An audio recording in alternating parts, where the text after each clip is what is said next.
اس کے بعد حضرت ادریس علیہ السلام کا وقت آیا، ادریس علیہ السلام مبعوث ہوئے، دنیا میں آئے۔ ادریس علیہ السلام کا یخنوج نام تھا، وہ اپنے علم کی وجہ سے، لوگوں کو سکھانے کی وجہ سے، نرم دلی کی وجہ سے ان کا نام ادریس رکھا گیا، تو عرفیت میں ادریسی کہنے لگے لوگ۔ اللہ رب العزت سورہ مریم میں بھی فرماتے ہیں ان کے بارے میں، اور سورہ انبیاء میں بھی، کہ اس کتاب میں حضرت ادریس علیہ السلام کا بھی ذکر کیجیے، یاد کیجیے کہ وہ سچے نبی تھے اور اللہ نے کتنی بلندیاں عطا فرمائی تھی۔ اور ادریس علیہ السلام جو تھے وہ فرشتوں سے بات چیت جیسے نبی کرتے ہیں تو وہ بھی کیے۔ اور ادریس علیہ السلام جو ہے بابل شہر میں پیدا ہوئے تھے، اور وہاں سے وہ دوسرے شہر گئے تھے اللہ کے دین کے دعوت کے لیے۔ اس کے بعد ادریس علیہ السلام بھی کچھ دن تک دعوت کیے، اور ادریس علیہ السلام کا وقت پورا ہو چکا تھا۔ ادریس علیہ السلام کے دور میں کیا کیا شیطان نے کہ قابیل کے قبیلے کی عورتیں خوبصورت تھی اور مرد جو ہے تھوڑا بدصورت تھے، اور ادریس علیہ السلام کے قبیلے کے جو لوگ تھے مرد وہ خوبصورت تھے، عورت تھوڑا پرسیام تھی۔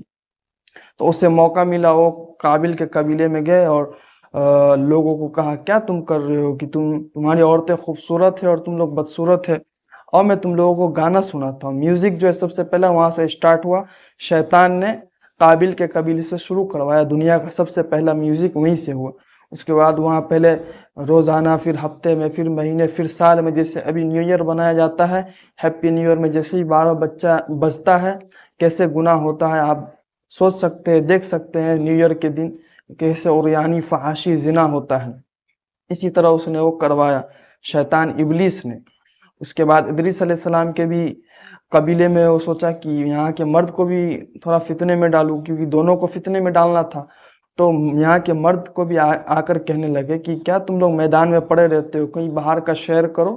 تو انہوں نے وہاں قابیل کے قبیلے جانا شروع کیا، تو دیکھا وہاں کی عورتیں خوبصورت، وہاں کی عورتیں دیکھی یہاں کی مرد خوبصورت، تو پھر دونوں میں اٹریکشن ہوا خوبصورتی کو دیکھ کر۔ ظاہر سی بات ہے قابیل نے بھی وہی کام کیا تھا، اور مرد کے اندر، عورت کے اندر یہ چیز فطرت ہے کہ خوبصورتی کی طرف انسان بھاگتا ہے، تو پھر گناہ ہونے لگا۔ وہ لوگ خاص کر کے ادریس علیہ السلام کے قبیلے کے لوگ اسی دن جاتے تھے جس دن وہ لوگ کا عید کا ہوتا تھا، میوزک کا دن ہوتا تھا۔ تو یہ سب معاملہ تھا، اور ادریس علیہ السلام جو تھے وہ فرشتے سے بات چیت کرتے تھے، تو انہوں نے پوچھا کہ کیا میرا موت کا وقت مؤخر نہیں ہو سکتا، یعنی کہ کچھ دن بڑھایا نہیں جا سکتا ہے؟ تو فرشتوں نے کہا نہیں، ایسا تو نہیں ہو سکتا ہے، لیکن میں آپ سے جو ملک الموت ہے ان سے بات کروا سکتا ہوں۔ تو ملک الموت سے پھر چوتھے آسمان پہ لے گئے پڑ میں بٹھا کر، اور ملک الموت سے بات کیا۔ تو ملک الموت فرشتے سے کہا کہ ادریس علیہ السلام کہاں ہیں؟ تو فرشتے نے کہا کہ ادریس علیہ السلام یہاں ہیں۔ تو ملک الموت نے کہا مجھے اللہ نے کہا ادریس علیہ السلام کا چوتھے آسمان پہ روح نکالنا، یہاں ان کا کیا کام ہے؟ یا تو مجھے زمین سے اٹھا کے لانا پڑے گا، تم نے یہاں لے کر آیا۔ تو اس سے پتہ چلا کہ جس کا جہاں موت مقرر ہے وہیں اس کا روح نکالا جائے گا۔ دوسرا چیز کہ ادریس علیہ السلام کا موت کا وقت مؤخر نہیں ہوا، وہیں جو ہے ان کا روح نکالا گیا۔